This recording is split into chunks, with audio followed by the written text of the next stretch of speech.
ఇదిగో ఈ కనిపిస్తున్న స్థలమే మా డాడీ కొనుక్కోకుండా వదిలేశాడు. ఏం చేస్తానో నా తలరాత. అదే అప్పుడు తీసుకుంటుంటే నాకే ఏదో చేదోడు వాదోడు ఉపయోగపడేది.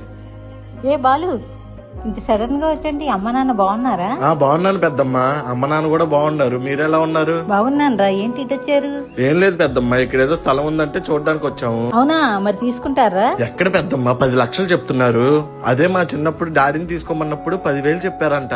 ఎక్కడ 10,000, ఎక్కడ 10 లక్షలు? ఇప్పుడు మా డాడీ చేసిన పనికి మేము బాధపడుతున్నాం. అప్పుడు మీ నాన్నకి కుదర తీసుకోలేదనుకో, ఇప్పుడు నువ్వేనా తీసుకోవచ్చు కదా. ఏంటి 10 లక్షలు పెట్టి తీసుకోవాలా? నాకు ఇంట్లో ఖర్చులకి పిల్లల స్కూల్ ఫీజులకే సరిపోతున్నాయి నా జీతం. ఇంకా 10 లక్షలు ఎక్కడి నుంచి ఆయన అప్పు తీసుకొచ్చి కట్టాలి పెద్దమ్మా. ఇప్పుడు నువ్వు ఎలాగ బాధ్యతల గురించి మాట్లాడుతున్నావు, మీ నాన్నకు కూడా అప్పుడు అవే బాధ్యతలు ఉన్నాయి కాబట్టి తీసుకొని ఉండడు. ఇప్పుడు మీ నాన్న తీసుకోలేదని నువ్వు ఎలా అంటున్నావు? రేపు నీ పిల్లలు కూడా నువ్వు తీసుకోలేదని నిన్ను అలాగే అంటారు. అప్పుడు 10,000, ఇప్పుడు 10 లక్షలు రా. ఇప్పుడు 10 లక్షలే, రేపు 1,00,00,000 రూపాయలు రా.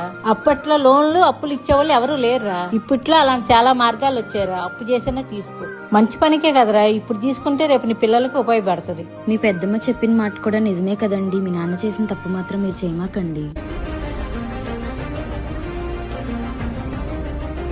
2010 రాజమండ్రి సరౌండింగ్స్ లో గజం 500 నుంచి 1000 రూపాయలు ఉండేది. మరి 2025లో 10,000 నుంచి 20,000 అయింది. రానున్న రోజుల్లో 50,000 అవ్వచ్చు, 1,00,000 అవ్వచ్చు. మరి ఇలాంటి లాభాలు తెచ్చిపెట్టే మా ఈ జెట్టి మేఫేర్లో ఇన్వెస్ట్మెంట్ కావాలనుకుంటున్నారా? ఇంకెందుకు ఆలస్యం, రండి మా ఈ జెట్టి మేఫేర్ ప్రాజెక్ట్లో మీ పెట్టుబడులు పెట్టి మీరు కోరుకునే భవిష్యత్తు మీ సొంతం చేసుకోండి.